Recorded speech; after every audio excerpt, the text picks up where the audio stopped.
Good evening. The aunt of the murder victim, Zara Aleena, has accused probation officers of having blood on their hands after a string of failings left a sexual predator free to kill her. Farah Naz branded the Probation Service incompetent after a damning report laid bare the errors made by officers. Zara, a trainee solicitor, was brutally attacked by Jordan McSweeney as she walked home after a night out in East London. Her aunt is now demanding action and accountability from those who should have protected Zara. It follows a similar damning report into failings surrounding the murder of a mother and 3 children in Kilmarsh. Here's our correspondent, Rachel Younger. The stake is high. The stake is lives. Zara's life was taken, and probation have blood on their hands. Zara Aleena knew women were being let down. She'd passed her solicitor's exams, but the system she dreamt of changing failed her before she could begin. Instead, her life was ended by this man, Jordan McSweeney, a dangerous reoffender just out of prison and incorrectly assessed as not being high risk. You do not have to say anything. CCTV footage taken close to Aleena's home in East London shows McSweeney stalking a number of women that night. The 35-year-old didn't stand a chance. Zara Aleena should have felt free to walk home late at night. It was Jordan McSweeney who should never have been alone on this street. He had 28 past convictions for 69 separate offences, including attacking members of public while on bail and a history of violence against women. The probation watchdog found a litany of failings. Jordan McSweeney should clearly have been judged a high-risk rather than a medium-risk offender. The Probation Service had no address for him, and he wasn't electronically tagged, nor arrested, as he should have been when he didn't turn up to a probation appointment.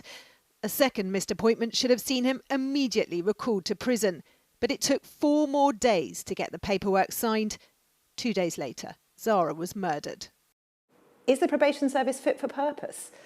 I have serious questions about whether the Probation Service's systems for assessing and managing risk are fit for purpose. We're repeatedly making recommendations about weaknesses.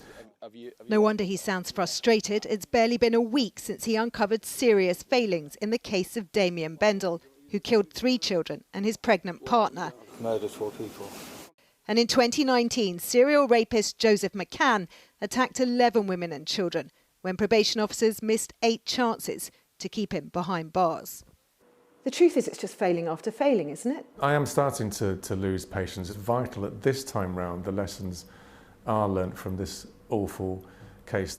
But the Probation Service says conditions are so bad it can't retain staff. New trainees coming through, really skilled, bright young people, take one look at the situation they've gone into, and often many of them leave after a month. That's appalling. And in the Commons today, there was an apology for Zara's family. I am profoundly sorry for these failings, and the Deputy Prime Minister and I are seeking opportunities to make apologies in person. But for Zara's family, it's just not enough to stop others like McSweeney. I don't believe that he was going to kill somebody and that Zara just happened to be the unlucky one. I don't believe that. I don't accept that. I think that's a really good way of walking away and allowing yourself as ministers to sleep easy. We can't sleep easy. And they won't rest, they say, until Zara's legacy is the change she dreamt of playing a part in. All right, I don't think anyone can sleep easy, can we?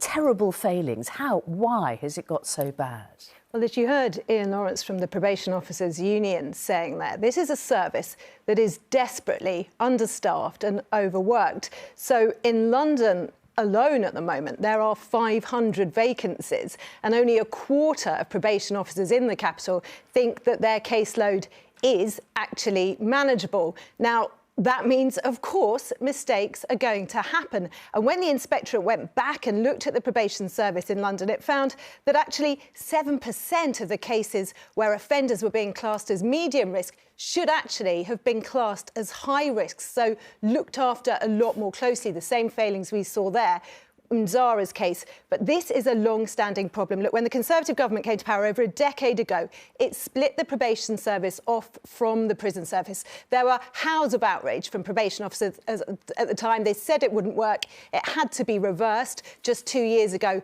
but a lot of very experienced staff left. They're having trouble hanging on to those staff. And so you can see, can't you, why Zara's family feels so desperately the government really needs to step up and take responsibility for this. Yeah, terrifying. Rachel, thank you.